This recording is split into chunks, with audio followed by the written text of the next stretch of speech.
Hello friends, welcome back to the tutorial, and in this video I'm going to show you how to add a new card to your PayPal account.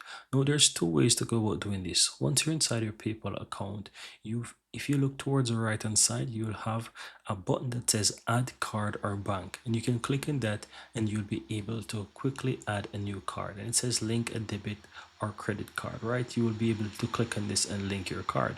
Another way is to do this is once you're at the home page, if you scroll down to the section where you have bank and cards, you will see the button that says link card or bank. You click on that, it's going to take you to the same page, and from here you can go ahead and choose whichever option. Now, because we're speaking about linking a card, you just need to choose the option that says debit or credit. You click on that, and from here it will take you over to this page where you need to enter the card number, the expiration date, the CVV number, and you want to go ahead and enter the address of that as well. If it's the same to your current address that is on your bank account, then if it's the same address that it's currently on your PayPal account, then you will see that automatically populate. Otherwise, you can simply add a new billing address by simply clicking on this button here and link and basically add a new address, and then you'll be able to link that card.